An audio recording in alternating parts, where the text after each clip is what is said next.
National lipid day નિમિત્તે આપણી સાથે છે ડોક્ટર સિદ્ધાર્થ શાહ ફ્રોમ અમદાવાદ. તેઓ આજે રેડિયો સિટીના ટોક શોમાં આપણી સાથે હૃદયને સ્વસ્થ રાખવાની દરેક વાત કરશે. Welcome doctor. Doctor, normal blood cholesterol level શું હોય છે? એક્સરસાઇઝથી કોલેસ્ટ્રોલ લેવલ ઘટી શકે છે? There are multiple type of cholesterol. Good cholesterol, bad cholesterol. Medical લેંગ્વેજમાં વાત કરો તો LDL એ બેડ કોલેસ્ટેરોલ છે, જે બને એટલું ઓછું રાખીએ તો વધારે સારું.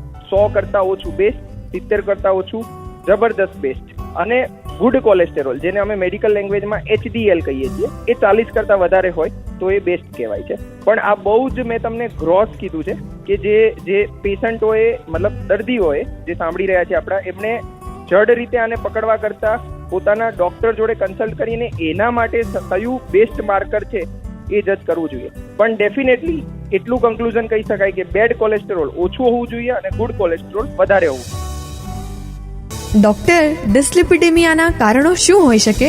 ખરેખર એવું છે કે અત્યારની લાઈફસ્ટાઈલ એટલી બગડી ગઈ છે, આપણે આપણા બાળકોને 5-6 વર્ષથી જંક ફૂડના રવાડે ચડાવી દઈએ છીએ, એટલે 15 વર્ષના થાય ત્યારે એકદમ ઓબેઝ, મેદસ્વી હોય છે, અને ત્યારે જ તમે એના રિપોર્ટો કરાવો તો એમાં ઘણું બધું ચરબીની એબનોર્માલિટી પણ જોવા મળે છે. એટલે 15 વર્ષે ઓબેસિટી, 25 વર્ષે ડાયાબિટીસ અને 35 વર્ષે હાર્ટ એટેક અથવા લકવો. તો મહત્વનું કારણ એ આપણી ડાયટ છે. આની સિવાય બી ઘણા બધા કારણો જવાબદાર છે, ઇનએક્ટિવ લાઈફસ્ટાઈલ અને જીનેટિક, પણ સૌથી મહત્વનું કારણ આપણી ડાયટ અને ઇનએક્ટિવ લાઈફસ્ટાઈલ. ડોક્ટર, ડિસ્લિપિડેમિયા એટલે શું? તો અત્યારના સમયમાં જ્યારે આપણે રિપીટેડલી સાંભળી રહ્યા છીએ, ન્યૂઝપેપરમાં જોઈ રહ્યા છીએ કે યંગ લોકો હાર્ટ એટેકના કારણે એક્સપાયર થઈ ગયા ક્રિકેટ રમતા, ત્યારે તમારો આ પ્રશ્ન બહુ વેલિડ છે. ડિસ્લિપિડેમિયા એટલે કે શરીરમાં ચરબીની એબનોર્માલિટી, ચરબીની વધઘટ, જેના કારણે હૃદયની પ્રોબ્લેમ થઈ રહી છે, એને અમે ડિસ્લિપિડેમિયા કહેતા હોઈએ છીએ. ડોક્ટર, બ્લડ કોલેસ્ટ્રોલ લેવલનો રિપોર્ટ કોણે અને કેટલી વાર કરવો જોઈએ? ખૂબ જ સુંદર સવાલ પૂછ્યો છે. આ એકચ્યુઅલમાં જે પહેલા ગાઈડલાઈન હતી કે 40 વર્ષ પછી દર વર્ષે તમે ચેકઅપ કરાવો, એ હજી બી વેલિડ છે. પણ અમને અનુભવે એવું લાગે છે કે એ હવે 30 વર્ષ પછી આપણે વર્ષે ચેકઅપ કરતા રહીએ બોડીનું. અને એની સિવાય ગમે ત્યારે છાતીમાં દુખાવો થયો છે અથવા ગમે ત્યારે બીજું કોઈ પણ એવું લક્ષણ આવે છે, ત્યારે ખાસ ચરબીનો રિપોર્ટ આપણે કરાવી લેવો જોઈએ. આપણા ડોક્ટર સજેસ્ટ કરે ત્યારે, અને 30 વર્ષ પછી વર્ષે એકવાર તો કરતો જ રહેવો જોઈએ. ડોક્ટર, તમે રેડિયો સિટીના લિસનર્સને શું મેસેજ આપશો? યસ, આ એક બહુ મારા દિલની વાત છે, કહેવા માંગુ છું. ખરેખર છે ને, અત્યારે જંક ફૂડ અને આઉટસાઇડ ફૂડનો પ્રભાવ એટલો બધો વધી ગયો છે. મલ્ટિપલ ઓપ્શન્સ છે આપણી પાસે, અને એ શરીરમાં જઈ અને ઘણું બધું નુકસાન કરી રહ્યા છે. તો મારો ખાસ બધા જ શ્રોતાજનોને રિક્વેસ્ટ છે કે આપણા ડાયટમાંથી તળેલી વસ્તુઓ, હાઈ કાર્બોહાઈડ્રેટ વાળી વસ્તુઓ અને જંક ફૂડ, એ જંક નથી, એ ટોક્સિન્સ છે, એને ટોટલી આઉટ કરી દેવા છે. અને પ્લસ ખાલી 24 કલાકમાંથી 1 કલાક, ગમે તે થાય, સુનામી આવી જાય કે ભૂકંપ આવી જાય, પણ 1 કલાક આપણે આપણા શરીરને આપીએ. અને આપણને જે ગમે છે, સાયકલિંગ ગમે તો સાયકલિંગ, દોડવા જવું ગમે છે દોડવા જવું, સ્વિમિંગ ગમે તો સ્વિમિંગ, પણ 1 કલાક આપણા શરીરને આપી અને ફિઝિકલ એક્ટિવિટી વિથ મેડિટેશન, પ્રાણાયામ, આટલું જો એડ કરીએ ને, તો આ બધું કોલેસ્ટેરોલ ને બધું આપણાથી કોષો દૂર રહેશે. તો that is the requirement of right now.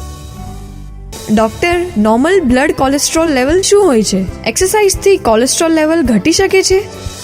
There are multiple type of cholesterol. Good cholesterol, bad cholesterol. Medical લેંગ્વેજમાં વાત કરો તો LDL એ બેડ કોલેસ્ટેરોલ છે, જે બને એટલું ઓછું રાખીએ તો વધારે સારું. 100 કરતાં ઓછું બેસ્ટ, 70 કરતાં ઓછું જબરદસ્ત બેસ્ટ.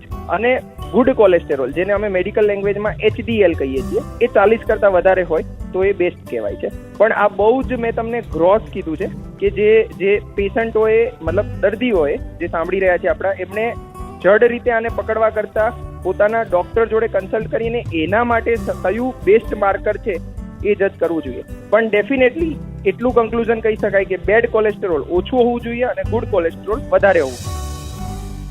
ડોક્ટર, ડિસ્લિપિડેમિયાના કારણો શું હોઈ શકે?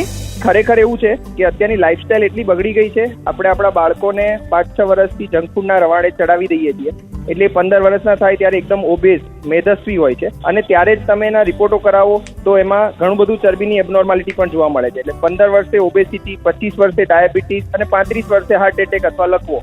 તો મહત્વનું કારણ એ આપણી ડાયટ છે. આની સિવાય બી ઘણા બધા કારણો જવાબદાર છે, ઇનએક્ટિવ લાઈફસ્ટાઈલ અને જીનેટિક, પણ સૌથી મહત્વનું કારણ આપણી ડાયટ અને inactive lifestyle. A public awareness initiative by Ipca Laboratories Limited, the makers of RX Store and RX Store Gold.